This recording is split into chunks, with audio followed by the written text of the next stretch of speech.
माता, ये क्या कर रही है आप माता? माता मुझे मुक्त दीजिए। कोई क्षति नहीं पहुंचा सकता माता मुझे, क्योंकि आपने जो कहा और बड़ा नुकसान किया है माता मैंने।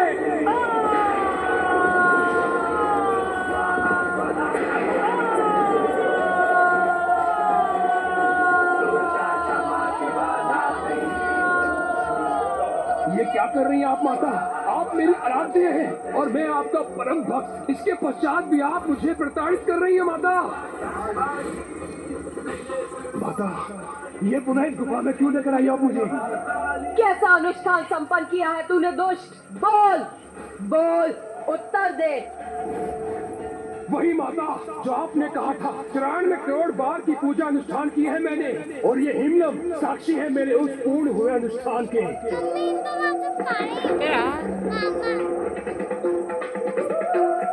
नहीं, ये नहीं हो सकता। ये हिमलम शेष कैसे रह गया? मैंने तो पूर्ण रूप से अनुष्ठान किया था। हाँ दुष्ट, चल अब वहाँ चल जहाँ तेरी नियति तेरी प्रतीक्षा कर रही है।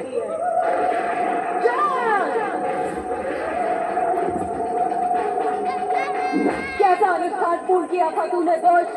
94 करोड़ बार पूर्ण नहीं कर सका था तू, और तुझे तेरे अनुष्ठान अपूर्ण रहने का कारण ज्ञात है।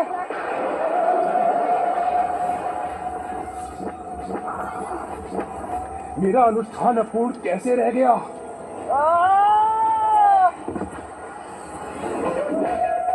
क्योंकि तू ये भूल गया था कि किसी भी पूजा में सर्वप्रथम पूज्य गणेश जी की पूजा अनिवार्य है। सर्वप्रथम पूज्य गणेश जी की पूजा अनिवार्य है। ए बच्चा, ऑटो आगे। तभी वो पूजा सफल होती है। किसी भी का। किंतु तूने तो उनका स्मरण भी नहीं किया मूर्ख। और नागों की प्रार्थना सुन, वो तुझसे नागों की रक्षा के लिए तेरी पूजा के लिए विघ्न करता बने और तेरा अनुष्ठान असफल किया।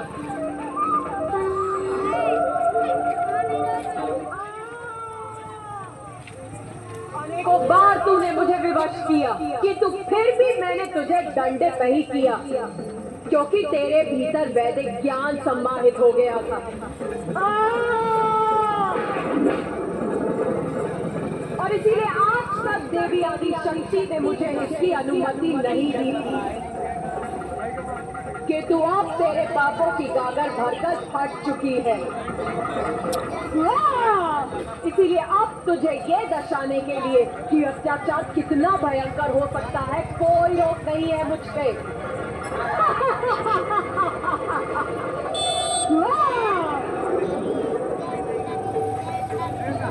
बहुत समझाया था तुझे। अवैधिक पूजा से भले ही भक्त अपने आराध्य को विवश कर तुरंत उसका फल तो पा जाता है, कि तू एक दिवस इसका भयंकर दंड भी भुगतना पड़ता है उसे। आज तुझे ज्ञात होगा कि किसी को विवश कर किसी से सहायता मांगने का कैसा भयावह दुष्परिणाम होता है।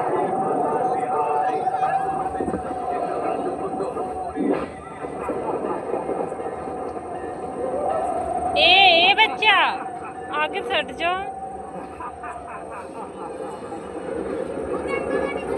कष्टदायी बना रही हो तुम। ये मेरा कष्टदायी अंत नहीं, ये तो तुम्हारी देवी की सफलता रूपी कष्ट से भरी पराजय है। क्योंकि ये देवी कोई क्षति नहीं पहुंचा सकती मुझे। क्यों देवी, तुम्हें ये भी ज्ञात नहीं कि मेरा वध करने में सर्वथा असमर्थ रहोगी तुम। यदि इतनी ही शीघ्र अपने अंत के लिए तत्पर हो रहे हो तो तैयार हो जाओ पापी। तुम्हारा अंत निकट भी है और सुनिश्चित। नहीं, सुनिश्चित है तो बस यही कि मेरा वध कोई नहीं कर सकता, कोई नहीं। क्योंकि यहाँ कोई नहीं जिसने वर्षों तक अपनी पलकें न झपकाई हो।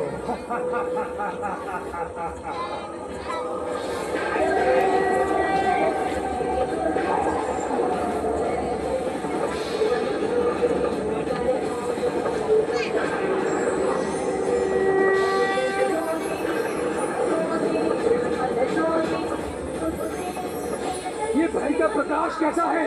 जिसे देखना भी मेरे लिए दुबार हो रहा है।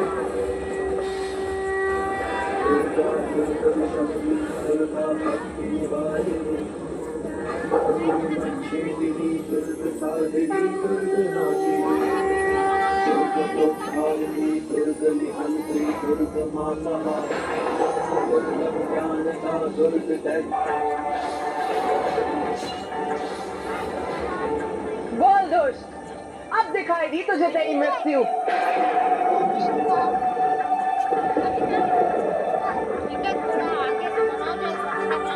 बन रहा ऐसे नहीं पर्दे से मैं बना रहा खड़ा मोबाइल रख के। ए भगवान, ये काम तो बड़ा अच्छा बता रहे हो।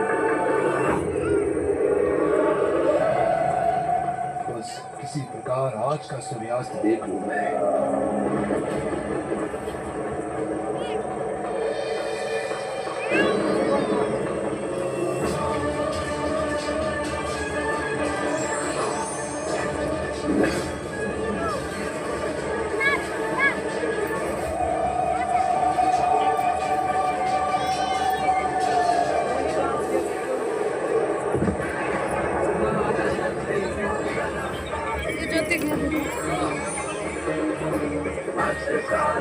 बहुत इच्छा थी ना तेरी एक नारी द्वारा अपना अंत करवाने की, जिससे वर्षों तक अपनी पलकें न झपकाई हो। चलो देख देख, मैं विशालाक्षी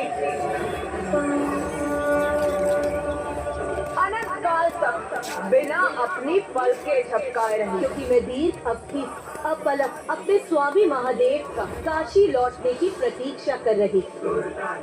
और अब तेरा काल बनकर तेरे समक्ष खड़ी।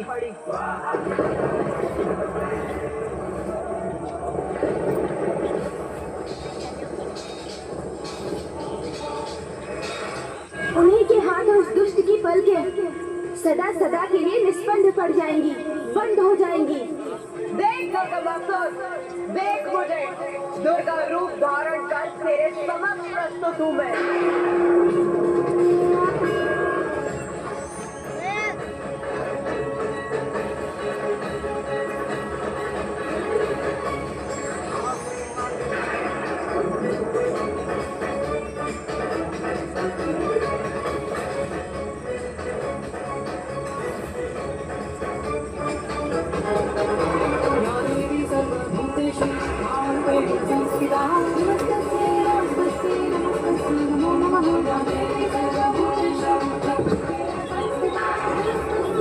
अपने अधूरे अनुष्ठान से प्राप्त शक्ति का बहुत अहंकार है ना तुझे, तो दिखा वो शक्ति।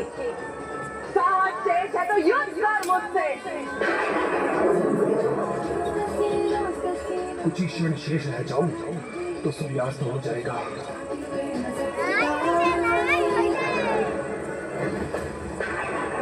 मेरी पूजा अवश्य पूर्ण न हुई हो, किंतु देवी आदिशक्ति को पराजित करने की मेरी इच्छा अवश्य पूर्ण होगी।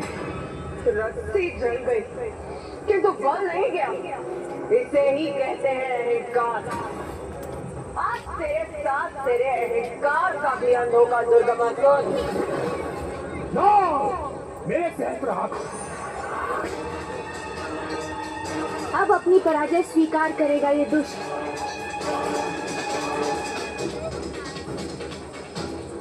तुम कुछ भी कर लो, किंतु दुर्गासुर को पराजित नहीं कर सकोगे तुम।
अर्थ ज्ञात है तुझे?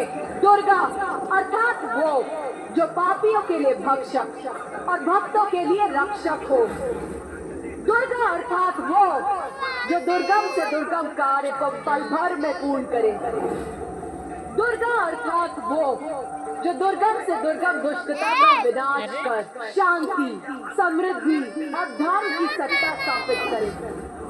दुर्गा अर्थात वो जो पांचों ज्ञानेंद्रियों और पांचों कामेंद्रियों से उत्पन्न पाप विकारों के आभेद में फंसी आत्माओं को मुक्त कराए। और आज ये दुर्गासुर का अंत कर उसकी आत्मा को पापमय जीवन से मुक्त करेगी। तो तुच्छ नारी पुकारता रहा ना जिसे, आज वही नारी तेरे अंत के उपरांत दुर्गा नाम से विख्यात होगी।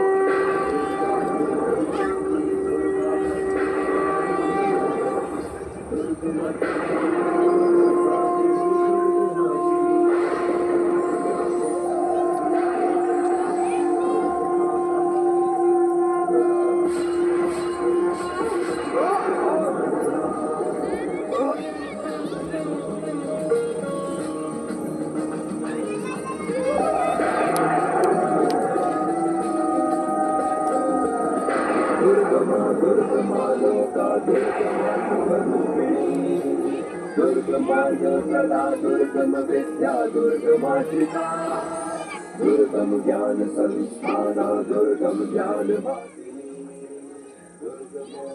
दुर्गमदा दुर्गमा स्वरूपिणी। देवी की घोषणा के अनुसार उनका ये रूप